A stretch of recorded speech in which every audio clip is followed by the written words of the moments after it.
Hello everyone, आप सभी का स्वागत है मेरे चैनल जिसका नाम है मिसेस आनंद क्लासेस और मैं हूँ स्मृति। एक बार फिर मैं लेकर आई हूँ आपके सामने इकोनॉमिक्स चैप्टर नंबर 2। चैप्टर 1 हमने कवर कर लिया है। अब हम चैप्टर नंबर 2 पे जाएंगे, क्लास 9 इकोनॉमिक्स की बुक। सो चैप्टर 1 मैंने आपको एक्सप्लेन किया था, उसके क्वेश्चन आंसर आपको बोले थे खुद से करने के लिए। If you have any problem in chapter number 1 then please comment me in the comment box. And sorry, मैं बहुत दिनों बाद वीडियो बना रही हूँ। कुछ पर्सनल इश्यूज थे जिसके कारण मैं वीडियोस नहीं बना पा रही थी एंड अपलोड भी नहीं कर पा रही थी। So sorry my dear students, but I promise अब मैं रेगुलर वीडियोस बनाऊंगी। सो हम लोग स्टार्ट करते हैं आज का चैप्टर, पीपल एज रिसोर्स। सो सबसे पहले तो हमें ये जानने की ज़रूरत है कि what does this resource word mean. Okay, resource word का मतलब क्या होता है। सो रिसोर्स ऐसा जो हम लोग यूटिलाइज कर सके, ऐसी चीज़ जो हम लोग यूज़ कर सके किसी प्रोडक्टिव काम के लिए। So resource is something which we can use, which humans can use and which humans can use for something productive. Okay, so we humans are only resource, so we are one of the most important resource of today's society. So is an effort to explain population as an asset for the economy rather than a liability. So हमारा जो population है, people जो है, वो एक asset है, not a liability. Okay, we are not a liability. Okay, population becomes human capital when there is investment made in the form of education, training and medical care. So जो population means human beings living, okay, together in a particular area. Okay, that is known as population. So people living in a given area at a specific time, that is known as population. Okay, this population will become human capital. ये human capital कब बनता है? जब we provide education, training and medical care. Okay, then this population becomes human capital. So human capital is the stock of skill and productive knowledge embedded in them. So human capital क्या है? Skill and stock of skill and productive knowledge. Okay, people as resource is a way of referring to a country's working people in terms of their existing productive skills and abilities. So people as resource means जो working people है India country के, okay, in terms of their, किस terms में? Existing productive skills and abilities. Looking at the population from this productive aspect emphasizes its ability to contribute to the creation of GNP, that is gross national product. Like other resources, human also is a resource, a human resource. So like other resources, humans are also a resource which is known as human resource. Okay, so in various companies we have HR department, that is human resource department also, which is known as human resource. This is the positive side of a large population that is often overlooked when we look only at the negative side, considering only the problems of providing the population with food, education and access to health facilities. When the existing human resource is further developed by becoming more educated and healthy, we call it human capital formation. That adds to the productive power of the country, just like physical capital formation. So human resource या human capital formation in terms when we provide education, training and medical care. Okay, we humans become more productive. Okay, so then we come into the category, if we become more productive and contribute to the nation's gross national product, then we become the human capital formation. We you can say we enter into the category of human capital formation or human resource. Okay, investment in human capital. So how can we invest in humans? So we can invest through this education, training, medical care is a return just like investment in physical capital. So when we invest in education, training and medical care, we also get some return, like we invest in physical capital, we get some returns. In the similar way, if we invest, so this human capital formation is very important, or what you can say, human resource. Okay, so if we invest in this human resource, that is, if we provide education, training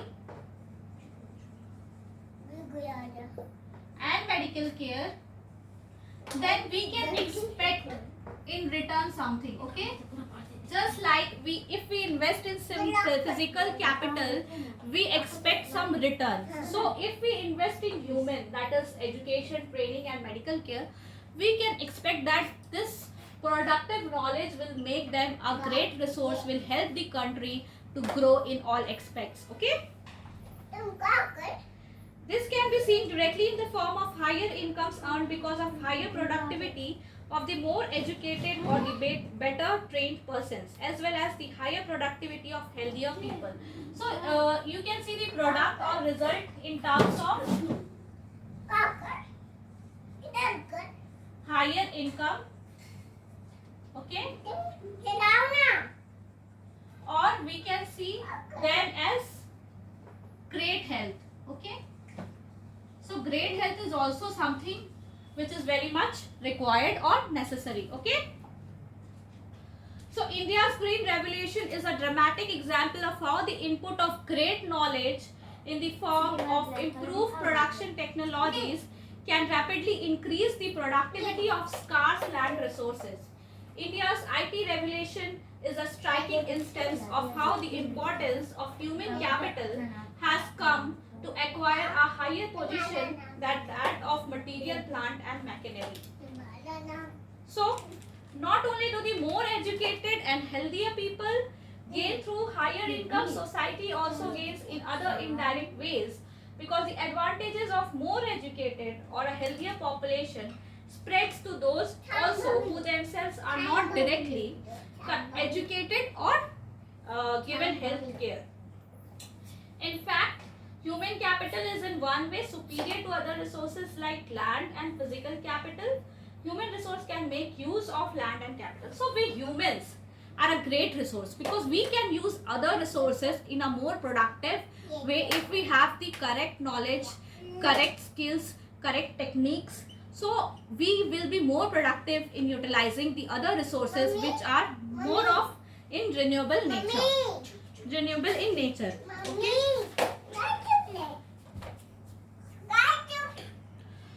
For many decades in India, a large population has been considered a liability rather than an asset. So we humans are an asset, not our liability. Okay, we are an asset.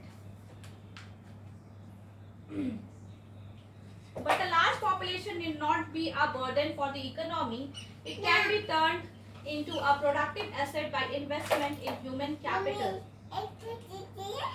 The two following cases illustrate how people can try to become a more productive resource. So we will go through a story of Sakal. Okay, Sakal. There were two friends, Vilas and Sakal, living in the same village. Okay, Sakal was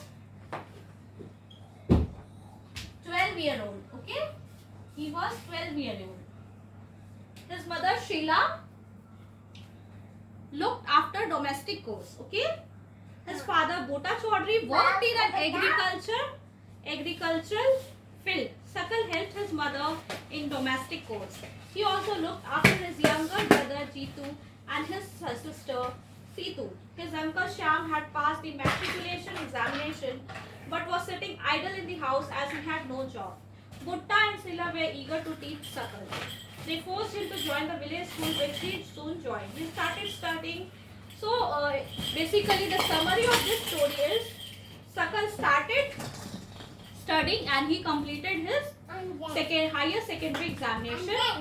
He then also continued his studies and he was a very meritorious and interested in his studies from the beginning. So after some time he got a job, which is very good. He even designed a new kind of software. So by this, like by the help of education, okay, you can see, by the help of education,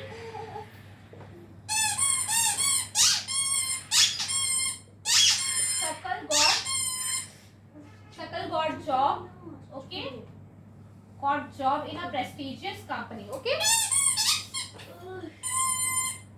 in a prestigious company, okay. So this is the summary, okay. So now comes the story of Vilas. So Vilas was also an 11-year-old boy residing in the same village as Sakal, okay. So Vilas' father Mahesh was a fisherman. His father passed away when he was only 2 years old. So he was left alone, okay.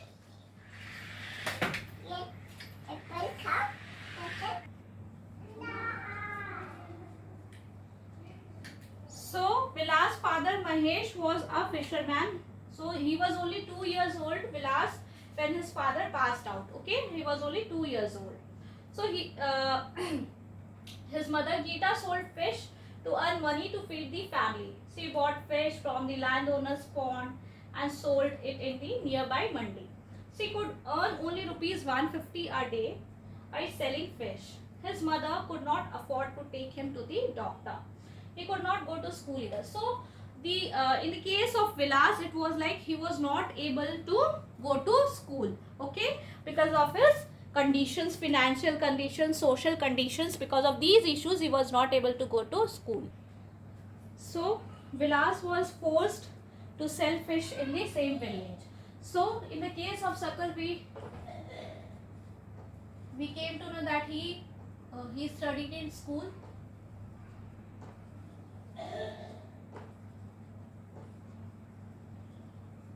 He got a prestigious job.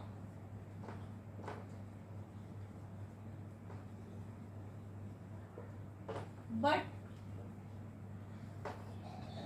in the case of Vilas, this was not there, okay. He was not able to, he did not study much.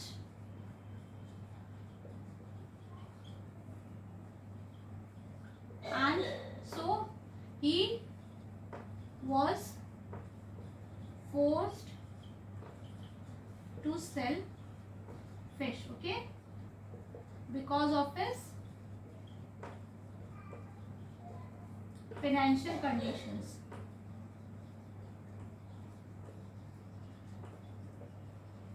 Okay, so this was the case of Sakal and Vilas. So in the two cases studies, we saw Sakal went to school and Vilas did not. Sakal was physically strong and healthy. There was no need for him to visit the doctor frequently. Vilas was a patient and arthritis. He lacked the means to visit the doctor. Sakal acquired a degree in computer planning and found a good job in a private firm.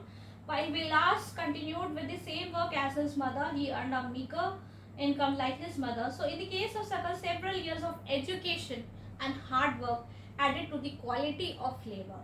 This enhanced his total productivity. Total productivity added to the economy of growth of the economy. Okay, this in turn pays an individual through salary or in some other form of his choice. In case of Vilas, there could not be any education because of his conditions. He spends his life selling fish like his mother. So investment in human resource can give higher rates of return in future. So from this story we came to know that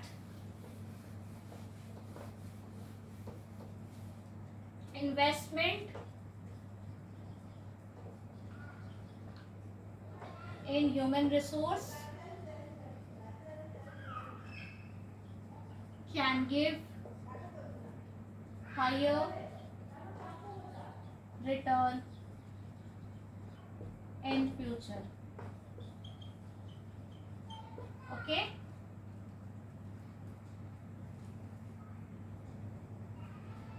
A child too with investment made on her education and health can yield a higher return in future in the form of high earnings and greater contribution to the society.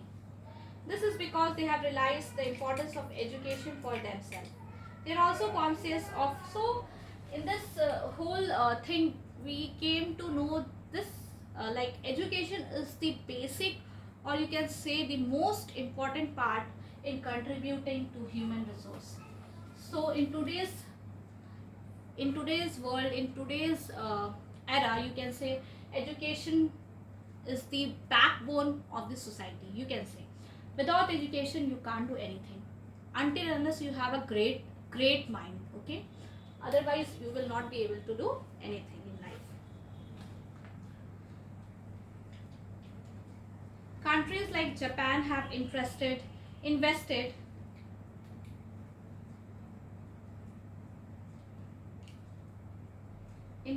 human resource.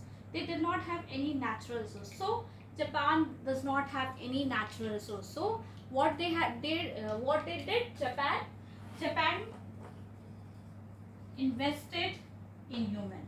Okay, they invested in human, the great resource. Okay, so what they had an idea of investing in the human. Okay, these countries are developed and rich. So Japan is a rich country, or you can say developed. They import the natural resource needed in their country. How did they become rich, developed? They have invested on people, especially in the field of education and health. So how they invested in human? In the field of education. So because of this we say that education is the basic requirement of any child, or you can say the most important requirement or need of any child for his or her future. Okay, and also adding to the future of the society, to the country, to the world, etc. So investment in human through education and healthcare. Okay, so this too is very important.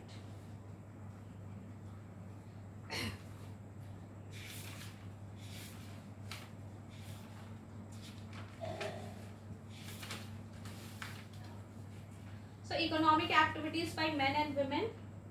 The various activities have been classified into three main sectors: primary, secondary and tertiary. So three main activities are there.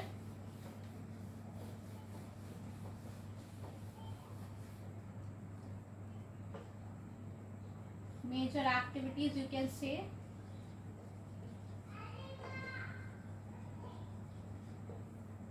First is primary, secondary, third is tertiary. Okay, so these three activities are very important. So the primary comes, the sector includes agriculture, okay,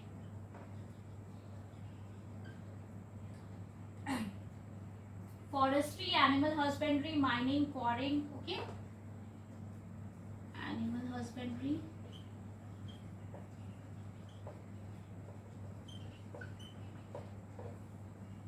mining, quarrying.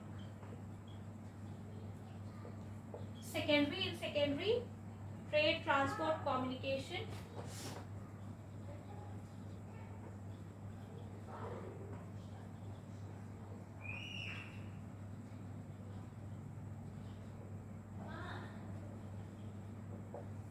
Banking. In the tertiary we have the activities in this sector result in the production of goods and services. Production of goods and services. Production of goods and services. So these are of the some of the activities. So we will be doing in detail in the next class. Okay. These activities are called economic activities. So these activities which we have listed down are the economic activities, major economic activities. Okay.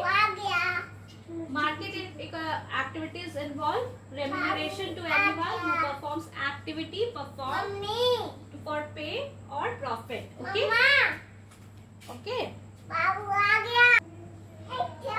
So in the next class we will do the later part. Okay, we will go into more details for this tertiary. Okay, and thanks for watching my video, and please like, share and subscribe my channel Mrs. Anand Classes, and tomorrow we will have another part of this chapter. Okay, in which we will go into detailing for each of these activities. These are the major economic activities that human perform. Okay, the first one is the primary, secondary and tertiary. Okay.